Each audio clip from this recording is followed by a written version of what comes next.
In today's video, I'm going to be doing a payday routine. So if you are interested in seeing how I budget by paycheck, let's get right into it. Hey y'all, welcome or welcome back to the channel. If you are new here, my name is Nikki, and on this channel I share fashion and finance content. But in today's video, I'm going to be breaking down one of my paychecks. Let's get right into it. The first thing I do is I take out my happy planner where I have my budget notebook inside. I will link this notebook down in the description box below just in case anyone is interested. But these are just worksheets. You can print them out, you can hole punch them and put them inside of your happy planner like how I'm doing here. But in today's video, we're going to be budgeting by paycheck, and you just basically come over to the paycheck budget worksheet, which is the same as the monthly budget worksheet. All I did was just cross out paycheck and put month, and I just kind of like wrote out every single thing that I plan on doing this month. Now in the month of October, I am going to go back over to my payday routine or my budgeting my paycheck. So that's why I'm trying to get in the groove of things, and I thought that it would be a really interesting video to actually show you guys how I would actually do that. So before I'm actually paid, I would just come over to my monthly calendar, because all of this would have been done before the month of September, and then I would actually write out my payday. So I know that I'm actually paid on September 13th and I'm paid on September 27th. Then with the paycheck on September 13th, I will list out all of the bills and expenses that I want to take care of with that paycheck up until the next time that I'm paid. So according to this, we're going to be doing all of the bills and expenses along with how much money I think that I'm going to be making with that paychecks. Now, if I come over here and do look at my monthly budget, I know that I budgeted the lowest amount that my paycheck has ever been, which is $2,000. And then when I'm actually paid, I come over here and I put down the actual. So if I was doing this as a paycheck budget worksheet or a paycheck budget routine, I will put down paycheck number 1.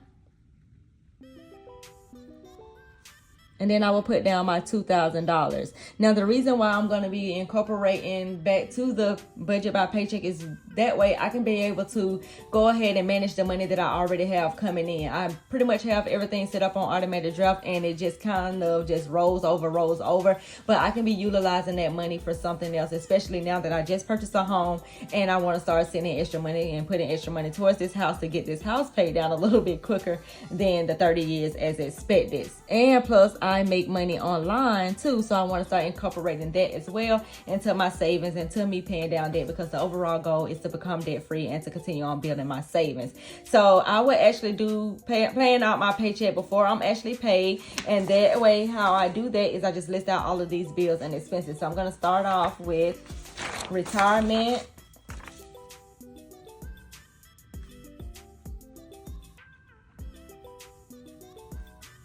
And that's going to be $102.30. Then investing. And that's going to be $109.39.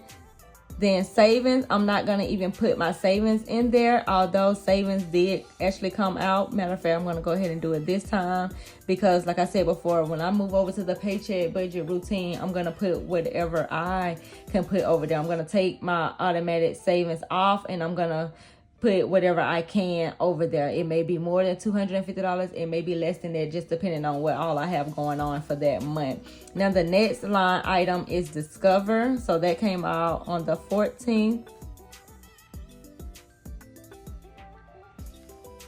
And that was $6.42. Now, I'm also planning on getting the Jordan 1s Reimagined Black Toe. I'm not exactly sure the official name, but it comes out on October 18th. And I'm just setting aside a little bit of money every single week in order for me to get the amount that I need by the date that they actually is scheduled to come out. So for the 14th, I'm also setting aside $16 for some Jordan 1s. Then I have a collection account that I have to get paid off, which I'm doing really well. So I'm going to go ahead and write down 915 and put collection, which reminds me that I need to call and pay.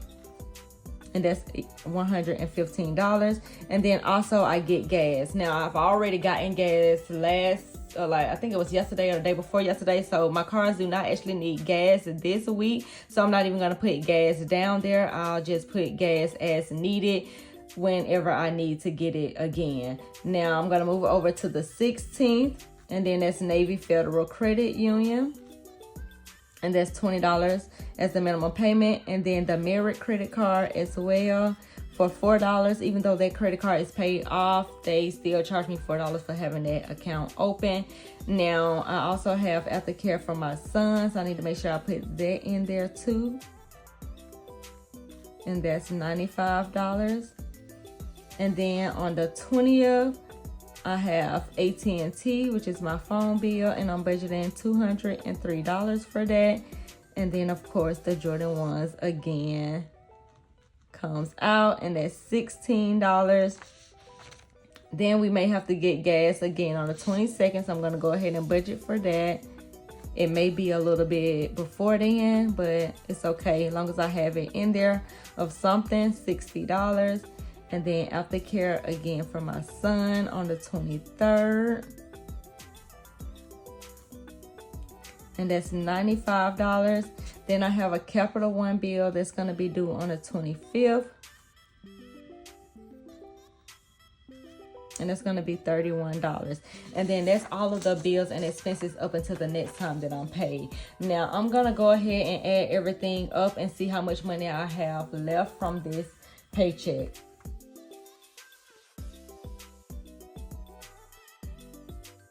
$1,123.11. And I'm just gonna highlight this in green so they can kind of like stand out to me. And then I'm gonna subtract the 2,000 from the 1123.11. So when I do 2,000 subtract 1123.11, I'm left with $876.89.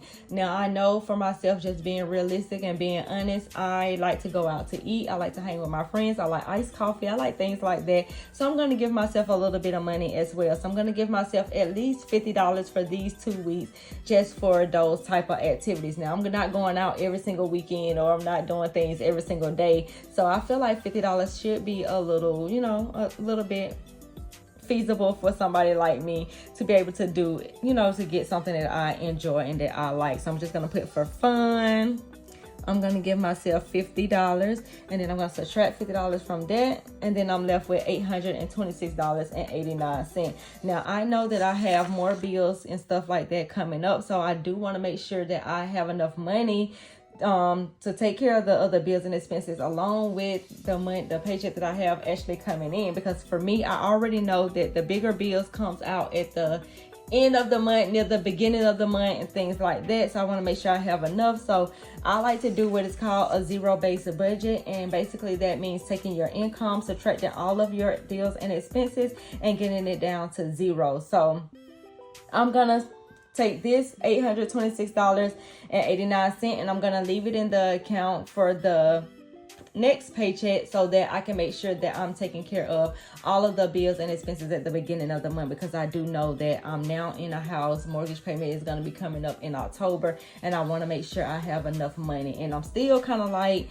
figuring this budgeting out when it comes to this house. So right now, currently, this paycheck budget routine is pretty much for the apartment, because there's no real bills that have came out that is due for here. I think everything is pretty much going to be coming out in October. So I'm just trying to plan ahead for that and leave a little bit of money in savings. So that's the reason why I said that I'm gonna kind of cut out the savings, my automatic savings. I'm still gonna save, but it may not be the $250 like how I was doing before, especially not every single pay period, because I know my checks fluctuates. I know that at the beginning of the month it may be more money that need to be taken out, things like that, and I still want to be able to save, but it may not be $250 every single time. I may can still do $500 a month, but it may be $200 one paycheck and $300 another paycheck, or it may just be the whole $500 during one paycheck. So I just got to figure out how the bills are going to be in October when it comes to this new house, and then go from there. But this is pretty much how I would do a paycheck budget routine when I'm actually paid. I hope this video was very helpful for you guys. If you are considering doing a paycheck budget routine, consider using this budget notebook. It's easy and simple to use. I'm going back to it, like I said before, because this was the way that I was taught by Dave Ramsey. This was the way that I actually started off with budgeting, and because I'm getting into a new space, I'm trying to figure out what the bills and stuff gonna be here at this house, I find that budgeting by paycheck is the easy way to do it that way. And once I get everything situated in this house and kind of get everything on a automatic routine here, then maybe I can go back budgeting monthly. But enough of me rambling, you guys. That's it for this paycheck budget routine. Make sure you check out my previous video as I show you how I set up my monthly budget routine. I will link that down below in the description box, and I will see you guys in that video. Bye.